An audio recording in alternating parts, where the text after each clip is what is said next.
Today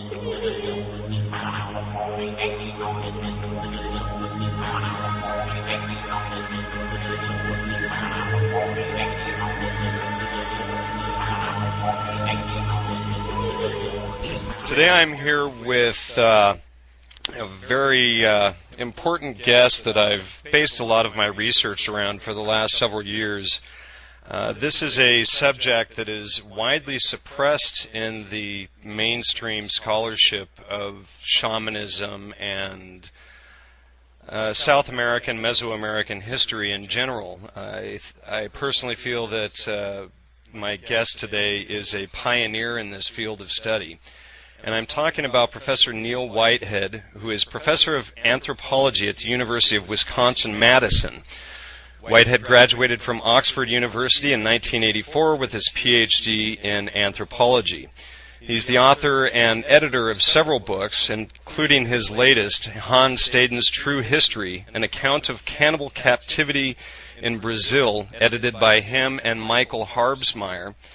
And in 2005, he wrote Terror and Violence, Anthropological Approaches.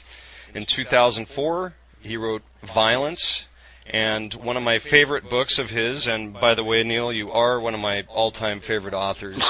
Well, thank you, Jan. You're welcome. His 2004 book, In Darkness and Secrecy, The Anthropology of Occult Sorcery and Witchcraft in Amazonia. And he wrote also in 2004, 19th Century Travels, Explorations and Empires, Writings from the Era of Imperial Consolidation. And then in 2003, he wrote Histories and Historicities in Amazonia.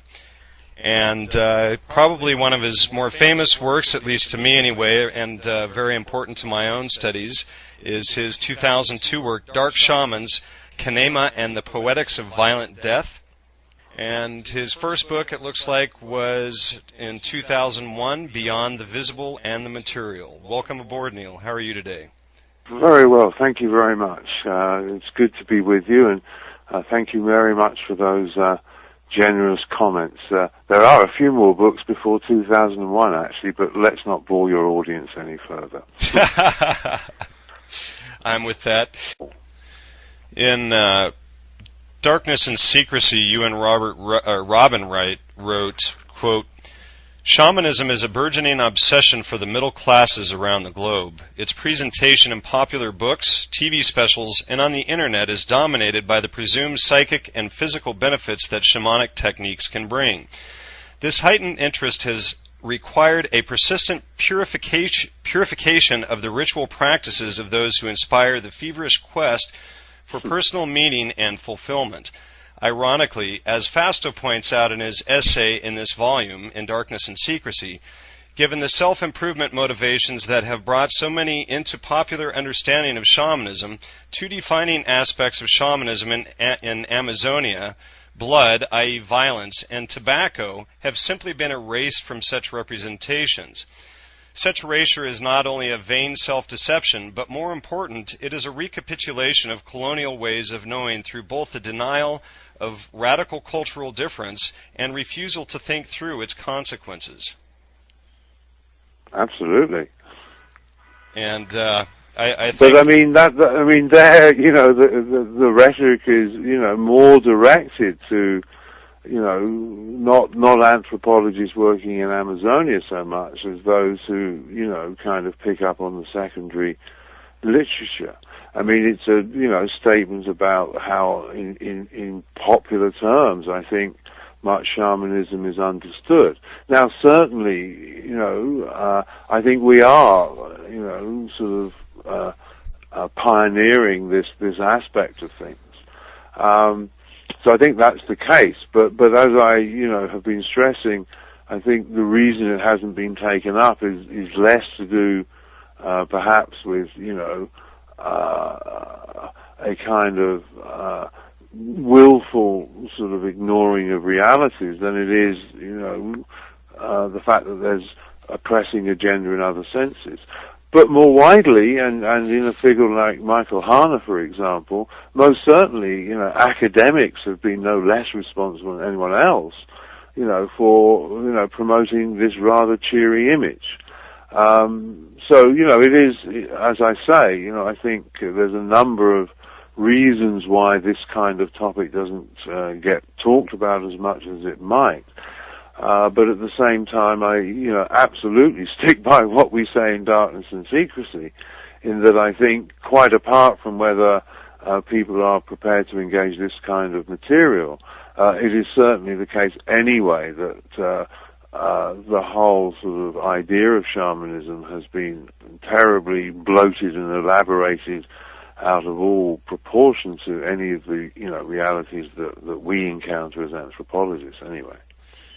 Well, on my forum on the GnosticMedia.com website, I actually have a section there dedicated to dark shamanism, and I think it's probably the only place I've seen anywhere online that, other than yourself, that is even focused or even, for that matter, discussing the issue. Yeah, I mean, I don't think people necessarily want to hear this. And, certainly making presentations on such topics in meetings, professional meetings, can draw the kind of reaction that, really can't you find anything more, positive to talk about? So, there's definitely professional pressure to talk about other things. And, I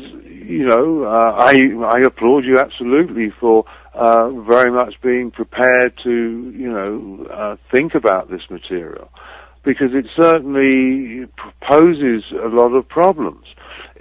There's no doubt that Kanaima ritual killing is homicide. It is very cruel. And it absolutely would be considered criminal under any standard legal system. But of course the challenge then is to understand and hopefully explain why, despite that, it is something that needs to be taken seriously, in my own case ultimately respected, but certainly, is not sort of a candidate for suppression either intellectually or, by more direct means. For in many ways, I think our ideas about terrorism share a lot with how people react to ideas of witchcraft or dark shamanism. So we're also at a moment where I think for lots of reasons we need to think very carefully about the violence of others and how it may be related or how it stands in comparison to our own evidently violent capacities. And I must thank you for bringing a balance to this entire field of research, because really without your work and possibly Wade Davis's, there's really nothing else out there on this topic.